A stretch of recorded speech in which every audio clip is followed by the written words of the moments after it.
Hey guys, welcome back to our new video. तो कैसे हो आप सभी लोग? आशा करता हूँ कि आप सभी लोग ठीक होंगे। तो फाइनली हमारा सोलो लेवलिंग का 12 के 12 एपिसोड्स ख़त्म हो चुके हैं। तो अब हम बात करेंगे सीज़न 2 के बारे में। तो इसलिए जल्दी से वीडियो को लाइक कर दो, चैनल को भी सब्सक्राइब कर लो और हमारे चैनल के साथ जुड़े रहना। तो पिछले वीडियो में हम लोगों ने देखा था कि संग जिनवू जो है वो शैडो मोनार्क बन चुका है और ग्रीस को भी उसने अराइज कर लिया है। और फिर हम देखते हैं कि संग जिनवू जो है ग्रीस के डंजन से बाहर आ जाता है और जैसे वो बाहर आता है अपने अपार्टमेंट की ओर चला जाता है और फिर वहाँ जा कर के वो सो जाता है क्योंकि बहुत ही ज़्यादा थकावट रहती है उसे। वो बहुत ही बड़ी फाइट करके आता है इसलिए। और ये सारी चीज़ों के बाद हम देखते हैं कि संग जिनवू को एक कॉल आता है और वो जो कॉल आता है वो उसकी सिस्टर का रहता है। अभी उसकी सिस्टर उसे डांट करके कहती है कि क्या तुम अभी भी बेड पर हो, जल्दी से उठ जाओ, टाइम हो गया है। तो फिर संग जिनवू पूछता है एक्चुअली अभी टाइम क्या हो रहा है। तो वो कहती है कि अभी 2 बज रहे हैं। और उसके बाद संग जिनवू पूछता है कि तुम ये बताओ कि पीटीएम में कितने बजे जाना है। तो फिर वो कहती है कि 5 बजे। उसके बाद हम देखते हैं कि संग जिनवू जल्दी जल्दी वहाँ से निकल जाता है और फ्रेश हो जाता है। उसके बाद हम लोग देखते हैं कि संग जिनवू बैंक में पहुँच जाता है। वहाँ पर संग जिनवू अपना अकाउंट बैलेंस जो है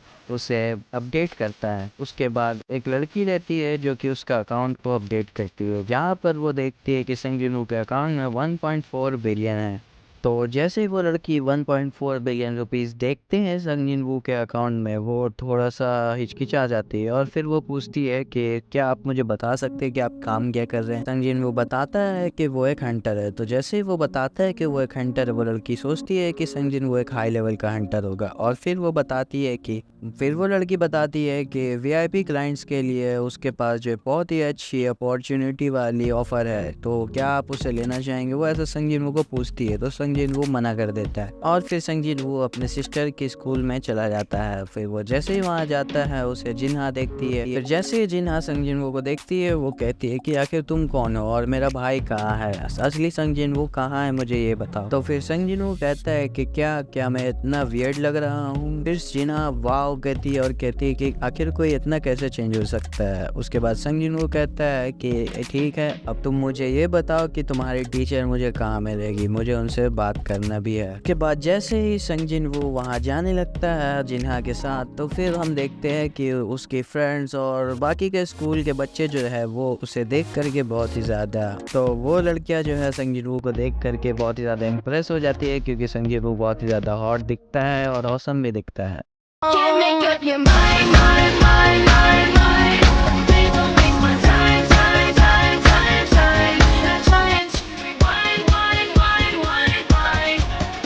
So let's come together as one. उसके बाद हम लोग देखते हैं संग जिनवू की जो सिस्टर होती है वो संग जिनवू को कह रही होती है कि एक सेकेंड, तुम्हारे पास तो कोई गर्लफ्रेंड नहीं है, फिर तुम कल रात को डेट क्यों आए थे। बोलो वैसे अगर तुम चाहोगे तो मैं तुम्हें किसी क्यूट हाई स्कूलर से मिलवा सकती हूँ। फिर ये सब बोलने के बाद संग जिनवू बहुत ही ज़्यादा गुस्सा हो जाता है थिंक सो। उसके बाद वो जिन्हा के गाड़ी टान लेता है। के बाद हम लोग देखते हैं कि संग जिनवू जिन्हा के क्लास टीचर के पास पहुंच जाती है और फिर उसके क्लास टीचर उसे कहती है कि तुमसे मिलकर अच्छा लगा, मैं जिन्हा की टीचर हूँ और मुझे नहीं पता था कि जिन्हा का ब्रदर इतना क्यूट है। उसके बाद जिन्हा की क्लास टीचर संग जिनवू को बैठने के लिए कहती है और फिर वो बताती है कि जिन्हा जो है वो पढ़ाई लिखाई में बहुत अच्छी है और वो उसका फ्यूचर भी बहुत ज़्यादा ब्राइट है, तो उसके लिए चिंता ना करे। फिर उसकी टीचर उसे बताती है कि उसे हाल ही में पता चला था कि जिन्हा का जो भाई है वो एक हंटर है, तो इसलिए उसे कुछ काम था और इसलिए उसने संग जिनवू को बुलाया है। और फिर वो क्लास टीचर संग जिनवू से पूछती है कि संग जिनवू, मेरा एक सवाल को पहले तुम जवाब दो क्या कि अगर जिन्हा हंटर बनना चाहे तो क्या तुम उसकी बात मानोगे। तो फिर संग जिनवू मना कर देता है। उसके बाद वो बताती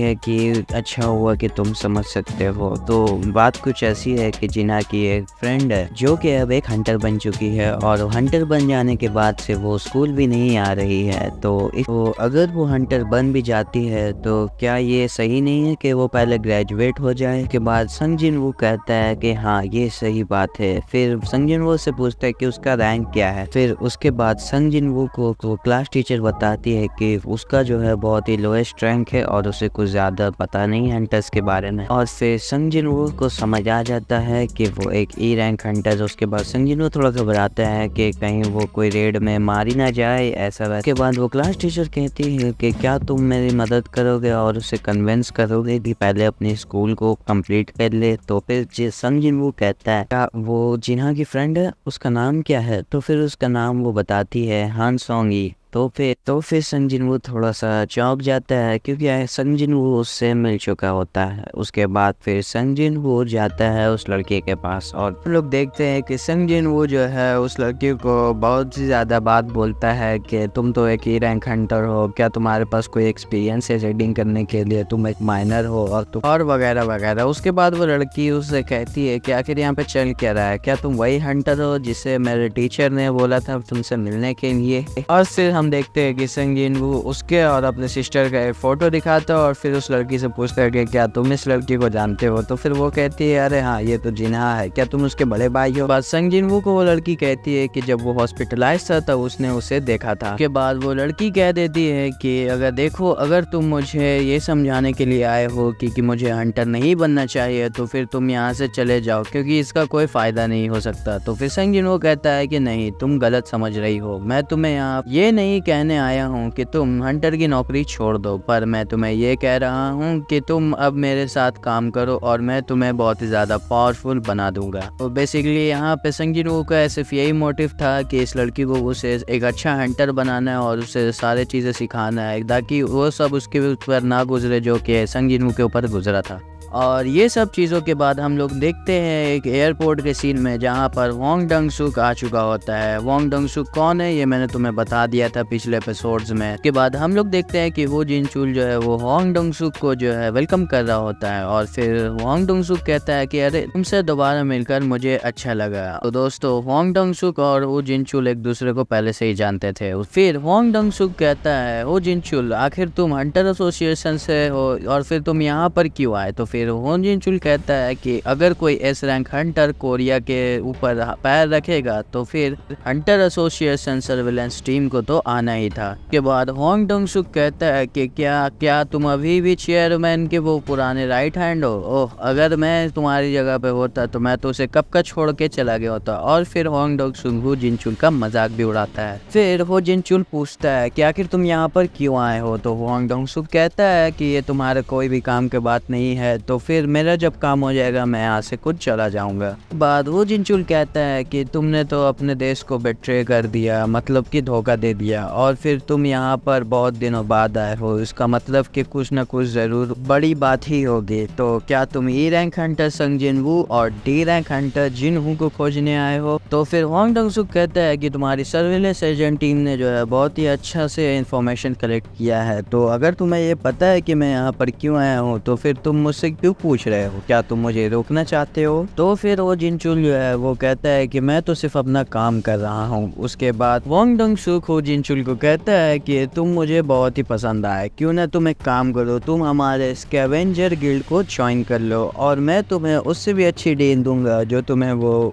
ओल्ड इंसान देता है। इसके बाद वो जिन चुल जो है वो मन ही मन में सोचता है कि ये और इसका भाई दोनों के दोनों बहुत ही ज्यादा बेकार लोग हैं क्योंकि ये दोनों के दोनों ही मर्डरस थे। उसके बाद फिर हम देखते हैं एक सीन जहाँ पर एक गेट खुला होता है। हम वहाँ पर देखते हैं कि संग जिन वू और चाय की जो फ्रेंड थी वो दोनों साथ में थे और मिस्टर आहन, अगर तुम्हें नहीं पता ये कौन है तो मैं बता देता हूँ, ये व्हाइट टाइगर गिल्ड का डिपार्टमेंट का मैनेजर था। उसके बाद फिर हम लोग देखते हैं कि ये दोनों जो एक दूसरे से बात कर लेते हैं, हेलो वगैरह कर लेते हैं। तो दोस्तों संग जिन वू यहाँ पर व्हाइट टाइगर गिल्ड के ट्रेनिंग ग्राउंड में आता है ताकि वो और वो लड़की जो है दोनों मिलकर ट्रेनिंग कर सके और संग जिन वो उस लड़की को पावरफुल बना सके। तो यहाँ पर जो व्हाइट टाइगर गिल्ड के मैनेजर्स होते हैं उन लोगों को ऐसा लगता था कि संग जिन वो यहाँ पर इसके गिल्ड में कुछ इंटरेस्ट वगैरह ले रहा है और फिर वो यहाँ पर इस गिल्ड को ज्वाइन करने की सोच रहा होगा। और फिर वो मैनेजर बताने लगता है कि उसने जो है ये सिर्फ संग जिन वो के लिए ही ज्यादा अच्छे से अरेंज किया था और यहाँ पर आसपास के जितने भी घर वगैरह है उसमें से 80% लोग जो है यहाँ पे नहीं रहते और 80% घर यहाँ पे खाली है। फिर ये यहाँ पे ये भी बताता है कि अकॉर्डिंग टू संग जिन वो ये गेट जो है सी रैंक गेट है। उसके बाद तभी एक बंदा आता है और कहता है कि अब तक 9 बज चुके हैं, तुम्हें ये बातचीत खत्म करना चाहिए और अंदर चलना चाहिए, ये कोई पिकनिक करने की जगह नहीं है।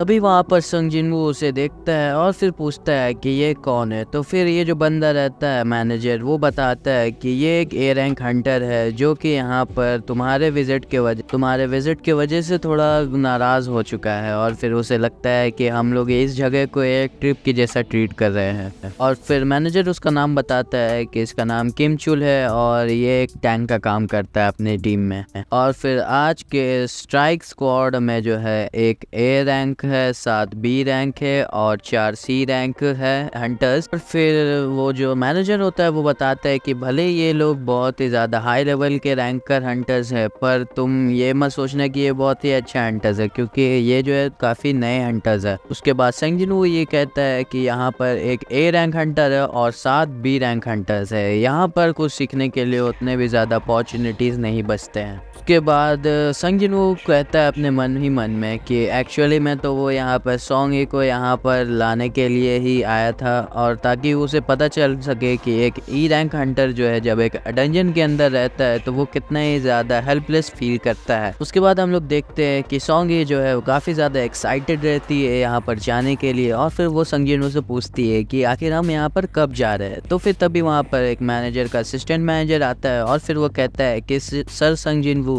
आपके लिए ये रेड बहुत ही ज़्यादा आसान होने वाला है, तो फिर मैं आपसे ये विनती करता हूँ कि आप थोड़े साइड लाइन्स में ही रहे ताकि उन लोगों को भी मौका मिले जो कि अभी नए हैं। और फिर हम देखते हैं कि यहाँ पर ये लड़की बहुत ही ज़्यादा सच में एक्साइटेड रहती है और फिर वो जाने लगती है अंदर जल्दी जल्दी, और फिर वो ये भी कहती है कि मिस्टर तुम आ रहे हो या नहीं। तो फिर संग जिन वो कहता है कि ठीक है मैं आ रहा हूँ। हम देखते हैं कि सारे हंटर्स अंदर चले जाते हैं और फिर ये लड़की भी अंदर चली जाती है। उसके बाद जैसे ही संग जिन वो अंदर जाता है वो डंजन चेंज हो जाता है और उसका डंजन का जो कलर होता है वो ब्लू से रेड हो जाता है। अब देखो दोस्तों, बेसिकली ये जो रेड गेट वाला डंजन है ये और कुछ नहीं, बस एक अलग दुनिया का डंजन होता है जहाँ पर ये दुनिया और वो रेड गेट वाला दुनिया कनेक्टेड रहता है।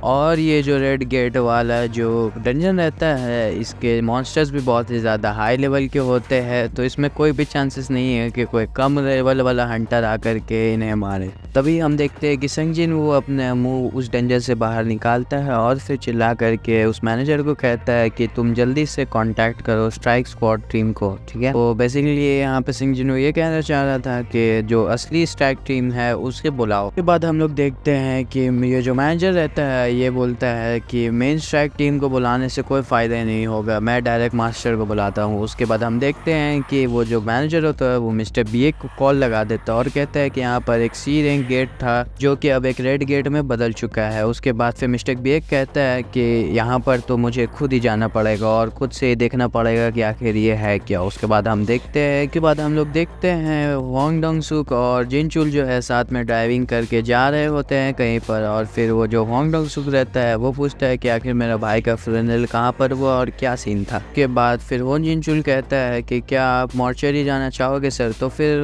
वांग डंग सुक रहता है वो कहता है कि नहीं, मुझे कोई इंटरेस्ट नहीं है एक डेड बॉडी के पास जाने के लिए, ये बस एक ट्रैश है और कुछ भी नहीं। उसके बाद वो जनचुल जो है वो पूछता है कि सर मैं आपको कहाँ पर ले चलूँ। तो वांग डंग सुक जो रहता है वो कह रहा होता है कि मुझे संग जिन के पास ले चलो। तो फिर होन जिनचुल कहता है कि आखिर इतने बड़े देश में मैं उसे कहाँ ढूंढूं। फिर वांग डंग सुक कहता है कि क्योंकि ये 21st सेंचुरी है यहाँ पर उसे ढूंढना बहुत ही आसान होगा। तो जैसे कि हम देख सकते हैं कि यहाँ पर संग जिन ने एक डंजन के अंदर एंटर किया है, तो चलो हम लोग वहीं चलते हैं। उसके बाद हम लोग देखते हैं कि वो जिनचुल वांग डंग सुक को कुछ रूल्स रेगुलेशन बताने जाता है कि आप कोई भी डंजन में जो है किसी बंदे को मार नहीं सकते ऐसे वैसे। तो फिर वांग डंग सुक जो रहता है वो बहुत ज़्यादा गुस्सा रहता है और फिर बोलता है कि तुम्हें मेरे कामों में दखल अंदाजी नहीं करना है और तुम्हें बस वो करना है जो मैं कह। फिर वो जिनचुल कहता है कि यस सर। उसके बाद फिर सीन चेंज हो जाता है जहाँ पर हम लोग देखते हैं कि वो सारे लोग रेड गेट के अंदर एंटर हो चुके हैं और फिर वो बहुत ही ज़्यादा चौंक जाते हैं कि आखिर वो किस तरह का डंजन है, यहाँ पर आखिर चल क्या रहा है। बात सारे लोग एक दूसरे से बात कर रहे होते हैं, तभी एक दूर से अटैक आता है जो कि संग जिन वू के बगल में जो लड़की खड़ी थी उसके ऊपर आता है और दूसरा एक हंटर के ऊपर आता है। वेल संग जिन वू तो उस लड़की को बचा लेता है पर उस हंटर को डैमेज लग जाता है। तभी हम लोग देखते हैं कि वहाँ पर दो लोग खड़े होते हैं जो कि मॉन्स्टर्स होते हैं पेड़ के ऊपर। उसके बाद फिर वो लोग जो है खुद को रिवील करते हैं और वो रहते हैं आइस एल्व्स। उसके बाद फिर संग जिन वू कहता है कि ये आइस एल्व बहुत ही ज़्यादा दूर में थे, इस वजह से मुझे इनका प्रेजेंस अभी तक फील नहीं हो पा रहा था। तो देखो दोस्तों, जो लोग अभी तक इनसे इनकाउंटर नहीं किए हैं, मतलब लड़ाई नहीं किए, वो लोग इन्हें आइस एल्व्स पुकारते हैं और जो हंटर्स इनसे लड़ चुके हैं वो लोग इसे कहते हैं आइस स्लेयर। और जो हंटर्स इनसे लड़ चुके हैं वो लोग इन लोगों को आइस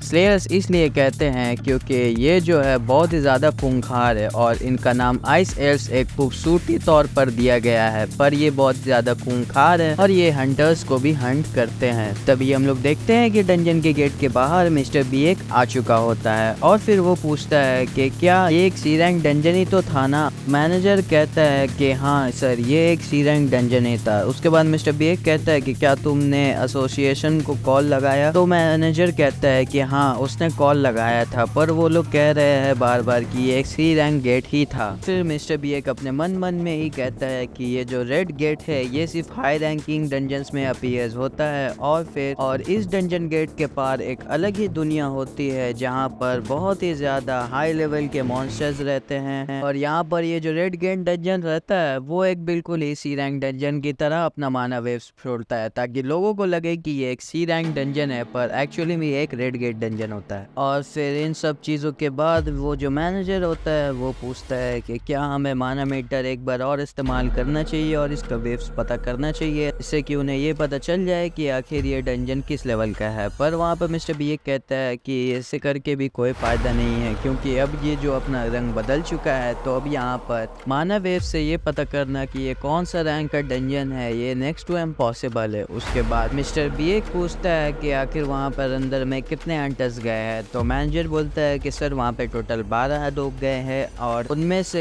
एक ए रैंक हंटर है जिसका नाम है किम चुल और 7 बी रैंक हंटर। और फिर मिस्टर बी एक कहता है कि ये गेट का एक्चुअली में बी रैंक या ए रैंक होना चाहिए क्योंकि अगर ये एक एस रैंक गेट होगा तो फिर ये बहुत ही ज़्यादा मुश्किल वाली बात है क्योंकि इस वजह से ये पूरी की पूरी कंट्री में ही बहुत ही ज़्यादा इमरजेंसी और तबाही फैल सकती है। और फिर वो कहता है कि अगर ये एक बी रैंक गेट है तो यहाँ पे most likely 3 hunters A rank वाले लगेंगे। अगर ये एक ए रैंक डंजन है तो फिर यहाँ पर कम से कम एक एस रैंक हंटर लगेगा और 10 ए रैंक हंटर लगेगा। उसके बाद फिर वो बताता है कि अगर ये डंजन एक ए रैंक डंजन हुआ तो यहाँ के जितने भी हंटर्स है वो सभी के सभी अच्छे से मारे जाएंगे। तभी मैनेजर बोलता है कि वहाँ पर एक और पर्सन भी है जो कि गेट के अंदर गया है। तो मिस्टर बी एक पूछता है कि कौन है वो। तो फिर वो बताता है कि वो उस पर बहुत दिनों से ही नजर रख रहा था। तो मिस्टर बी एक बोलता है कि तुम उस पर नजर रख रहे थे, कौन है वो। तो फिर वो भी पूछता है कि उसका रैंक क्या है, ए रैंक और या फिर बी रैंक। तो फिर वो बताता है कि वो एक्चुअली में वो इतना बोलता है। तभी मिस्टर बी एक उसे टोक देता है और फिर वो बोलता है कि तो फिर क्या कहना चाह रहे हो तुम, क्या वो एक एस रैंक हंटर है। वो बोलता है कि नहीं सर, ये एक ई रैंक हंटर है। उसके बाद तभी हम देखते हैं कि वहाँ पर सीन चेंज हो जाता है और संग जिनवू को दिखाया जाता है। फिर संग जिनवू कहता है कि ये लोग बहुत ही चालाक है, इन्होंने जो है हमारे 2 सबसे वीकेस्ट हंटर्स पर अटैक किया था। और उसके बाद फिर वो कहता है कि अगर वो 2 महीने से ज़्यादा यहाँ पर रहा तो हो सकता है कि ये जो एल्फ्स हैं तो हो सकता है कि वो लोग संग जिनवू पर भी तीर चला दे। उसके बाद संग जिनवू बहुत ही ज़्यादा गुस्सा हो जाता है और तभी वहाँ से वो दोनों एल्फ्स वहाँ से गायब हो जाते हैं। संग जिनवू कहता है बहुत ही गुस्से में कि मैं उन लोगों को अपने ही 2 हाथों से मारूंगा। तभी वहाँ पर वो लड़की कहती है कि लगता है कि वो हमें देख करके बहुत ज़्यादा खुश नहीं है। और तभी यहाँ पर वो जो ए रैंक हंटर रहता है वो बताता है कि ये एक रेड गेट है, यहाँ तक मुझे लगता है। उसके बाद फिर यहाँ पर कुछ लोगों को तो पता ही नहीं होता है। तब फिर संग जिनवू ये भी बताता है, संग जिनवू बताता है कि रेड गेट एक ऐसा गेट है जहाँ पर अगर एक बार वो अपना रंग बदल ले, अंदर जाने के बाद हंटर की रीइंफोर्समेंट्स उन्हें बचाने के लिए नहीं आ सकती। वहाँ पर डंजन तभी खुल सकता है या फिर वो हंटर्स वहाँ से तभी बाहर जा सकते हैं जब वो बॉस डिफीट हो जाए और या फिर डंजन ब्रेक हो जाए। अगर अगर मैं दूसरे शब्दों में बोलूँ तो हम यहाँ पर फंस चुके हैं। ये बात जैसे ही संगीत वो लोगों को बताता है, यहाँ पर हमारा ये चैप्टर खत्म हो जाता है। तो आई गेस कि तुम लोगों को एक्सप्लेनेशन पसंद आया होगा। हम मिलते हैं तुमसे अगली वीडियो पर, तब तक के लिए बाय बाय।